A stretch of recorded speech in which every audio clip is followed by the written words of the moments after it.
Ahmedabad Z banquet ખાતે Vejalpur startup 2.0નો પ્રારંભ થયો હતો। સીએમ ભૂપેન્દ્રભાઈ પટેલના હસ્તે આ પ્રારંભ કરવામાં આવ્યો હતો। વેજલપુરના ધારાસભ્ય અમિત ઠાકરે આયોજન કર્યું હતું, જેમાં સતત બીજા વર્ષે આ આયોજન કરવામાં આવી રહ્યું છે। 42 જેટલા સ્ટોલ તૈયાર કરવામાં આવ્યા છે। વેજલપુર વિધાનસભાનો નંબર 42 હોવાથી 42 સ્ટોલ રખાયા છે। 42 સ્ટાર્ટઅપને વિનામૂલ્યે સ્ટોલ આપવામાં આવ્યા છે।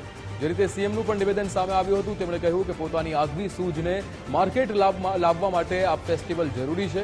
પીએમ મોદીએ આવા સ્ટાર્ટઅપ માટે પ્લેટફોર્મ આપ્યું છે।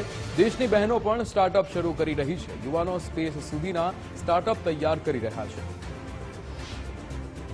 સ્ટાર્ટઅપ શબ્દ આપણા યુવાનો માટે આ સ્ટાર્ટઅપ અને સ્ટાર્ટઅપમાં કરવાનું શું, પણ ઘણી વખતે આપણી પાસે ભણ્યા વધારે હોય કે ઓછું ભણ્યા હોય, પણ ક્રિએટિવિટી હોય કંઈક ને કંઈક બનાવી દેવાની।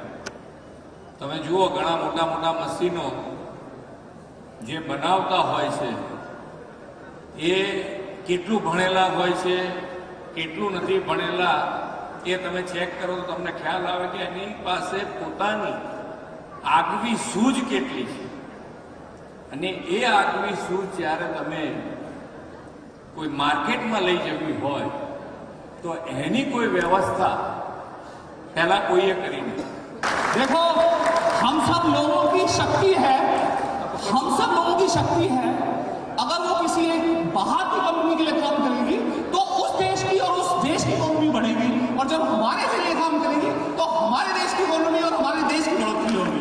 पहले ये समझ जाओ, स्टार्टअप सेल्फ से ज्यादा सोशल वर्क है, कमिटमेंट टू द कम्युनिटी है।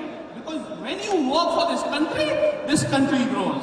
जब हम अपने देश के लिए काम करेंगे हमारे देश को समस्या होगा। बहुत लोगों ने मेरे से बोला यार तुम ना सिलिकॉन वैली चले जाओ। आई मीन यू अंडरस्टैंड, बहुत स्ट्रगल होता है। आजकल तो आपको फंडिंग पहले मिल जाती है।